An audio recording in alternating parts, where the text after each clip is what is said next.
We are, of course, in some febrile times. Climate change is impacting us all. Last year, 2018, the Intergovernmental Panel on Climate Change issued its report, which said, in summary, that we've got a decade left to turn things around. Otherwise, there will be unprecedented levels of change that will impact all lives, including humans. Of course, at the same time, we are being inundated, and certainly in the UK, the conversation around plastic is everywhere. And of course, this extends to plastic pollution from clothing. Something like 65% of all fibres that are produced are made from polyester, and polyester is probably the chief culprit in producing microfiber pollution from clothing. Probably everybody in this room is wearing some polyester in some shape or form.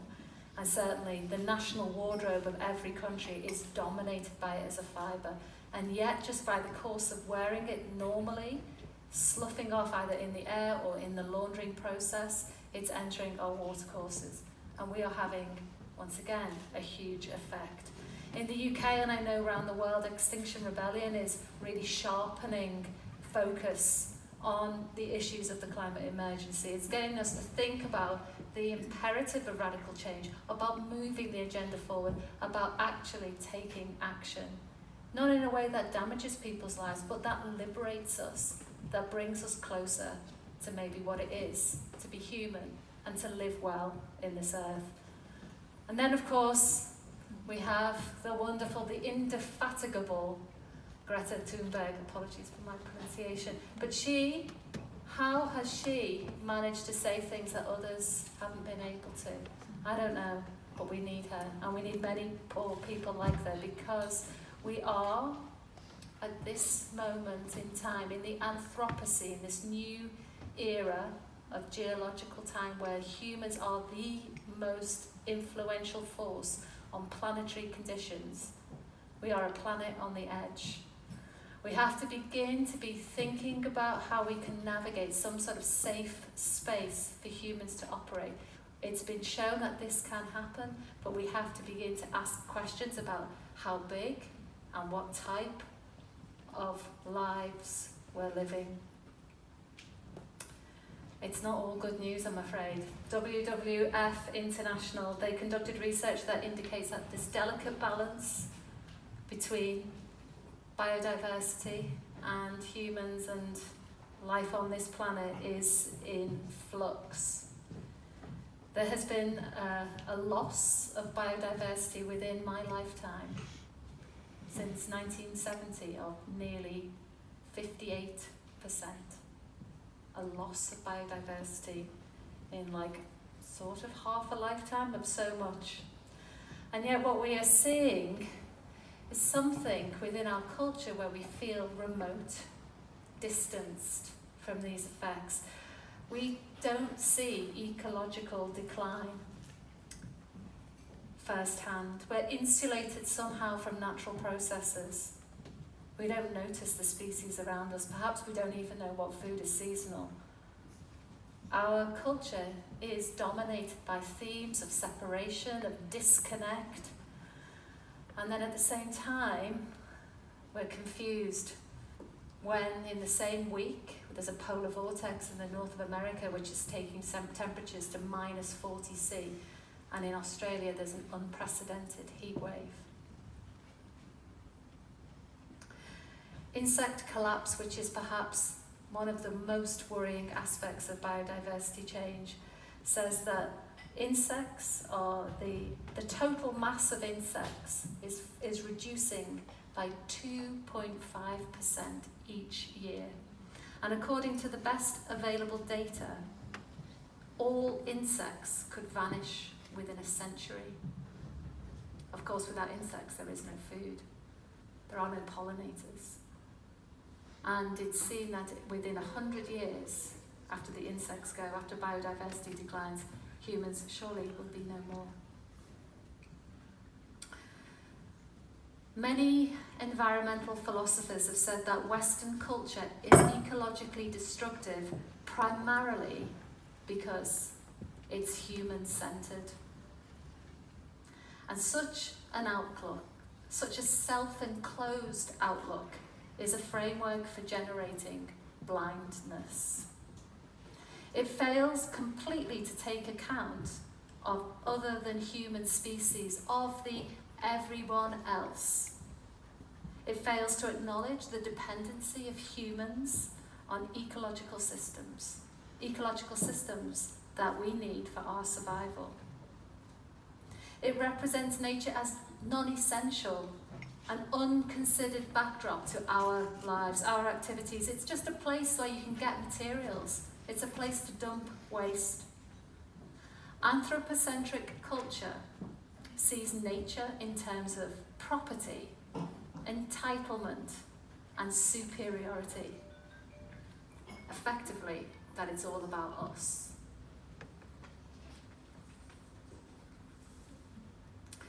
So Western modernism, the thing that gives our social and economic systems in the global north structure, it's led to a situation in which nature is remote, distanced, and unknown.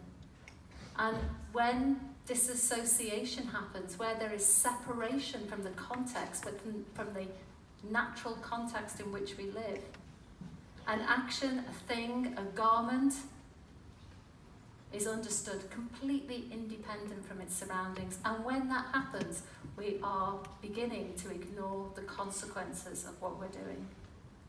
It's only when we know the implications of what we do that we tend to take care, when we are less willing to inflict harm.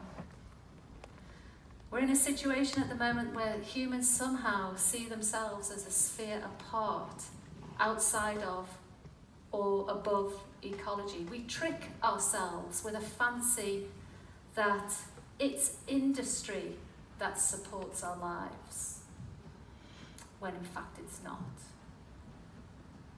We forget what supports industry. We have assumptions like those in neoclassical economics, assumptions that completely govern the way that business runs, that consider the environment to be, at best, a subset of the economy.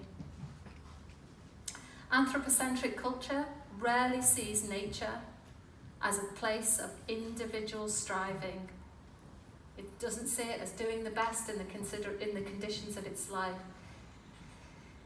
It promotes an insensitivity to the diversity of nature. We only notice nature in ways that it contributes to human interests, conceived of generally as separate from nature's interests. We don't see biodiversity itself as having any inherent value. It's only valuable for what it enables humans to do.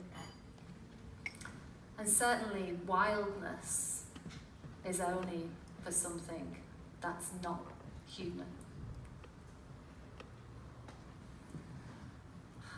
But the good news is that we are part of nature and that we too can be wild. What we need to do is simple. We need to move away from a world of abstraction towards a world of direct experience.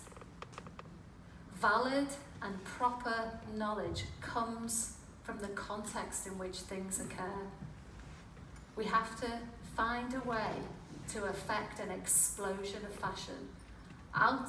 This is not about exploding fashion towards industry, but it's out towards reality of life on this planet as we know it. We know that Earth is the stuff out of which we are all made.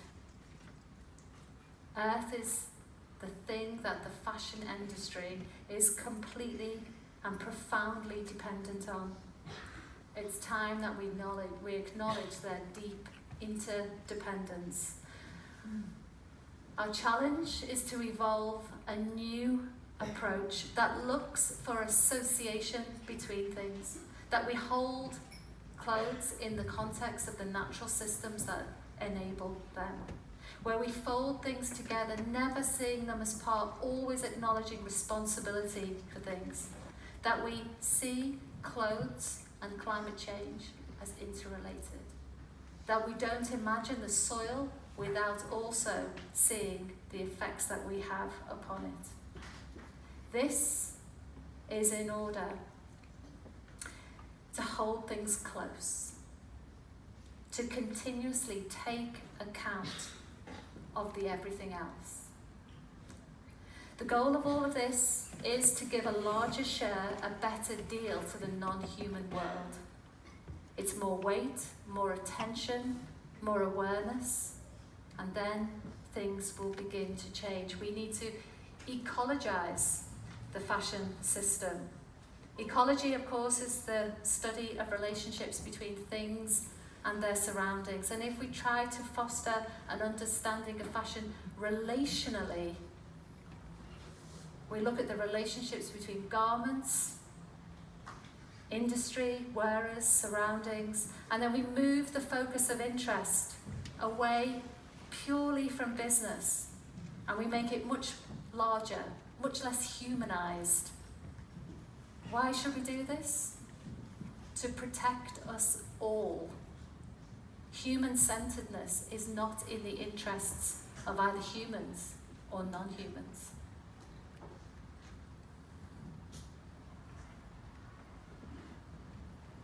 One of the ways that we can do this is to adopt a concept of progress that's informed by how we understand the way that nature supports our lives, and how we can begin to see ourselves as more limited beings, constrained by the ecological needs of the larger biospheric community.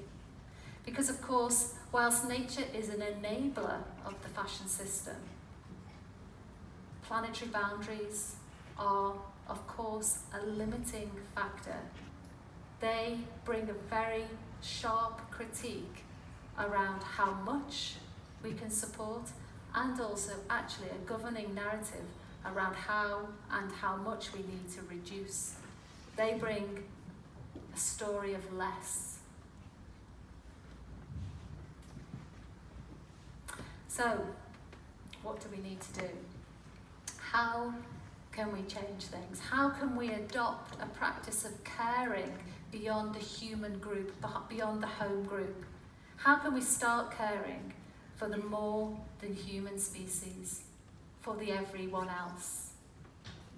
So, some questions, some thoughts. How might we be able to do this? How can we find ways to enhance our understanding of the human embeddedness in nature? I wonder, how can we design in such a way that prioritizes relationships? What are some alternative models of caring? How can we design while acknowledging uncertainty and the limits to human knowledge?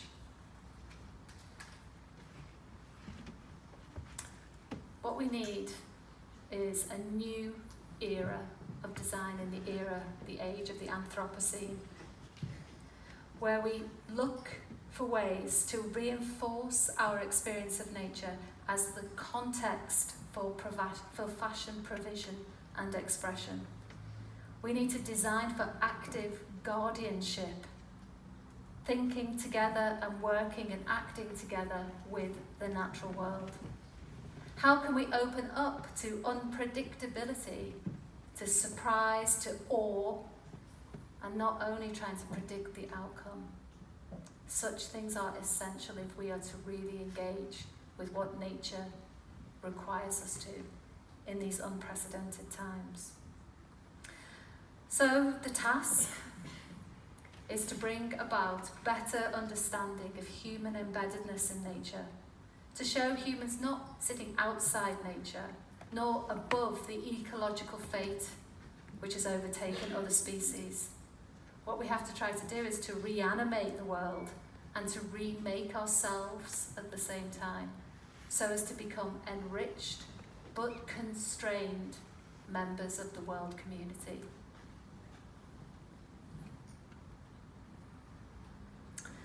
The San Bushmen in southern Africa described their experience of nature like this. If I see a small bird but don't recognize it, there is no thin thread. Every time I see and recognize the bird, the thin thread strengthens. Eventually it will grow into a string, then a cord, and finally a rope. To see nature, to hold nature close, we have to strengthen the thread. And it's demanding in terms of time and space. It implies return, that we show up, that we acknowledge our relationship with nature again and again and again. This is a different sort of practice that is required. It's a different type of fashion that we're talking about. So, what are the characteristics of this new relationship? They're many, and they're very different to the things that have schooled and championed within fashion today. And I would say that these are they. They require far greater humility. They necessitate that we privilege direct experience, sensory engagement, a sense of closeness with the real world. Getting outside, speaking to people. This is about us recognizing our influence and taking action. With 10 years left, we can't just sit back. We need to get engaged. We also have to give up the idea that we are in control here, because we're not. And we have to progress with humility because we recognize that we're not in control. We have to presume no power. Up to this point, we've tried to hold it all, and that has to shift. We also have to promote multiple centres. We can't just talk about humans being the centre. We are one centre, but there are also multiple others, many other places where we need to give attention and care. And this ultimately leads to a changed responsibility. And I think then that things will really begin to shift. Then we will be at the cusp of a new partnership with nature, and fashion will become like a portal that will transform the system.